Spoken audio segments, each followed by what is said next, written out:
قرآن کریم کی جو عظمت ہے، قرآن کریم خود اپنی عظمت کے حوالے سے بیان کرتا ہے اور اس حوالے سے رہنمائی فرمائیے.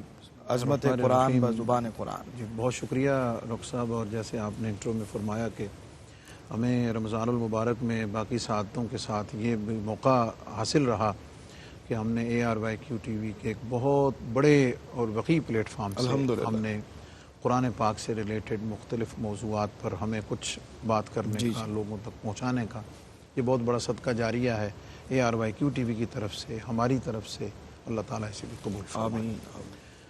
قرآن مجید کی عظمت و شان پہ بہت طویل بات ہو سکتی ہے. ایک بات کرتا ہوں ابتداً. اللہ تعالیٰ نے فرمایا ہے کہ اِنَّا أَنزَلْنَاهُ فِي لَيْلَةِ الْقَدْرِ. سبحان اللہ، سبحان اللہ. کہ ہم نے اس کو قدر کی رات میں اتارا ہے. اس میں ایک یونیک پہلو یہ ہے کہ قرآن کی عظمت کا ایک پہلو یہ ہے کہ وہ جس رات میں اترتا ہے اس رات کو 1000 مہینے سے بہتر کرتا ہے. کیا بات. سبحان اللہ، سبحان اللہ. اس رات کی جو فضیلت ہے، یعنی یہ تو ہے کہ یہ 1000 مہینے سے بہتر ہے، لیکن اس 1000 مہینے سے بہتر ہونے کی جو وجہ ہے، جو قرآن بیان کرتا ہے، وہ یہ ہے کہ یہ وجہ ہے کہ اس میں قرآن کا نزول ہے. کیا بات. بالکل اسی طرح پھر وہ سینہ، وہ قلب، وہ انسان جو حامل قرآن ٹھہرتا ہے، اللہ رب العزت کے ہاں اس کا بڑا مقام ہے. اللہ تعالیٰ نے قرآن مجید میں خود اس اپنے مقدس کلام کی عظمت و شان کو مختلف اسالیب میں بیان کیا ہوا ہے.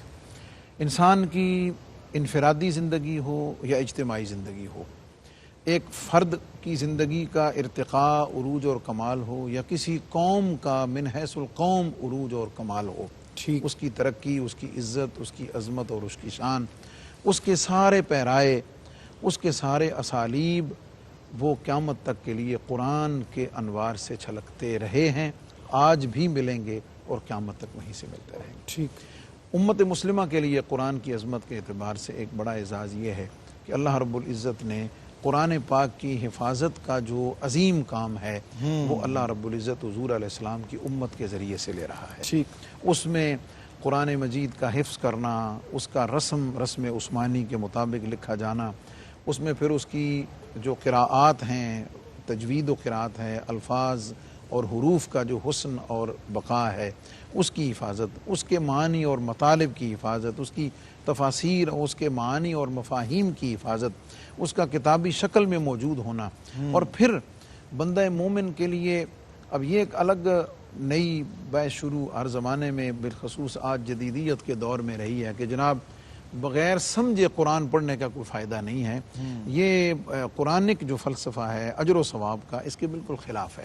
نبی علیہ السلام نے اس کی فضیلت میں جو معروف حدیث ہے کہ جس شخص نے قرآن کا ایک حرف پڑھا اس کے لیے 10 نیکیاں ہیں. اور میں نہیں کہتا کہ الف لام میم ایک حرف ہے، بلکہ الف الگ حرف ہے، لام الگ ہے، میم الگ ہے.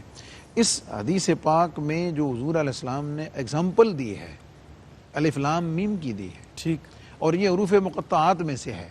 اور یہ حروف مقطعات وہ حروف ہیں جن کا معنی اللہ رسول کے سوا جانتا ہی کوئی نہیں.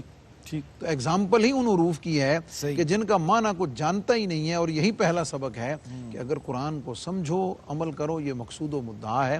لیکن اگر بغیر سمجھے، چھوٹی عمر میں، بڑی عمر میں، کسی بھی وقت میں، یہ تو پڑھنے کی بات ہے. قرآن کو تو دیکھنا آنکھوں کے لیے بصارت و نور کا سبب ہے.